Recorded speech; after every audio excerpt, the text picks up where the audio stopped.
Okay, in our last lesson, we talked about proposals, and the purpose of proposals would be to land or to get a meeting. It could be by Skype or by phone, um, or even within the freelance community itself, which sometimes offers voice over IPs or webcam meetings. But the whole purpose of it was to get a meeting. All right, now we've got a meeting. Now what, right?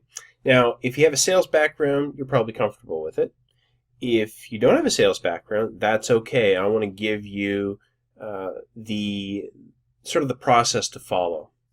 And I want to encourage you to be yourself and don't worry about, well, I'm not a salesperson, because sort of typical, quote unquote, typical sales way that people that they think about the way salespeople act is really not the way we want to operate anyway. And good salespeople that are listening to this very much know that. So let's talk about the process you want to take them through. So on your first meeting, first of all, just act professional. Okay, don't be overly jubilant and excited and giddy, and be super happy and thank you and agree with everything they say profusely. Sometimes I hear people do that, and just act like a normal, rational human being and have a nice discussion. Okay.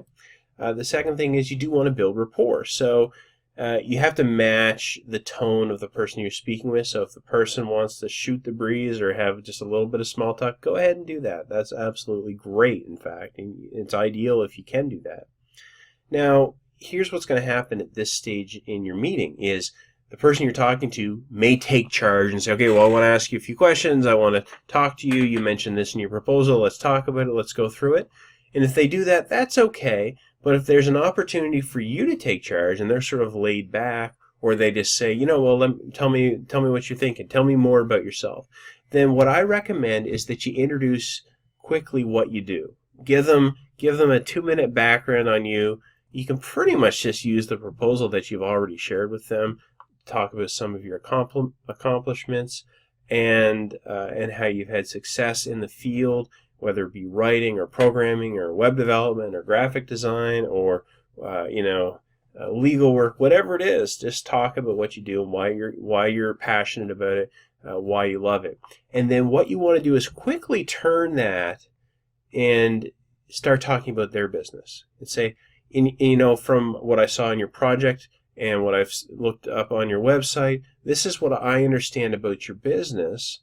And then you turn that into asking them questions that focus on their business and their background. And as good salespeople know, it's always better if your prospect, the person that you want to sell to, in this case you're selling yourself and your own services, you want to get them talking. And what you want to get them talking about is the business and the project, and not so much have it all focused on you and what you can or can't do. So you want to understand. So you can ask them things like, well, what is the main product or service that you offer in your business? I understand it's this. I understand that you do this. Is that right? And share a little bit about what you might know, but then ask them additional questions about their business and what is it, how long have they been working on this project or campaign or whatever it is that they're doing, and go from there. And ask them a few questions, and if they're eager and happy to talk about it, keep it going. If it seems like they're annoyed that you're asking them so many questions, which, by the way, I don't really see that happen very often. People are usually very eager. Business people are very eager to talk about their business and what they're up to, and they'll let you know so much. You'll find out information that you would never have otherwise known, and you can use it to your advantage in landing the job. So after they tell you specifics about the project and what it's about and what they're trying to accomplish, share with them what you're thinking about the job and thinking about the project, meaning that you can even talk a little bit more than what you know how I talked about doing the work in the proposal video?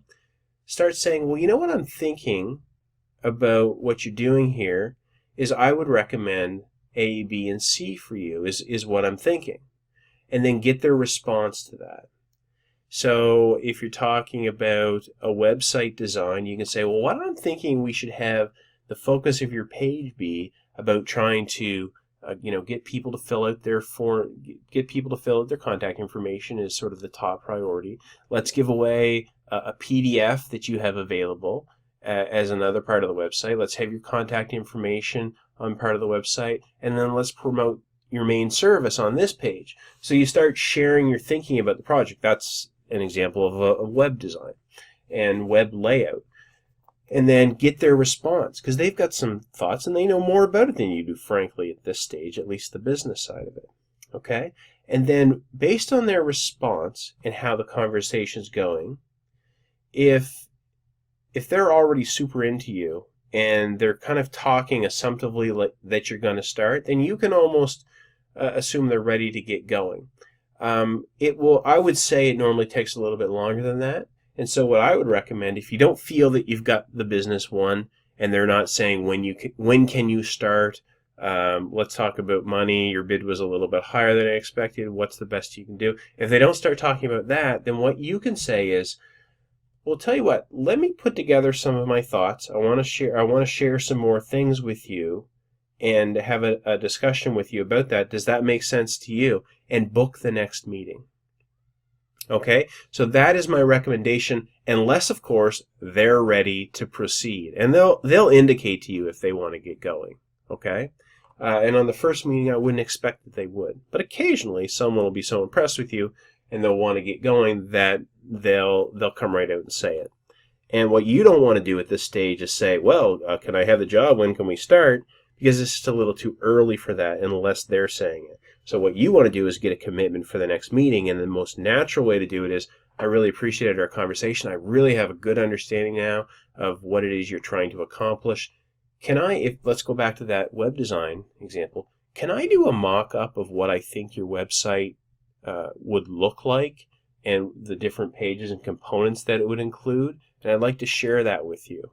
Could we get together next week? Is Tuesday or Wednesday good? Something along those lines. So even try and book the meeting live while you've got them. Put it in the calendar. Okay? So that's, just like the proposal, the goal was to get the engagement going, get the conversation going. Now, after the first meeting, unless you've gotten the business, unless you won the business on the first meeting, which can happen, but most likely won't, after the first meeting, you say, book the next meeting. And the next meeting is going to be your full-on recommendations.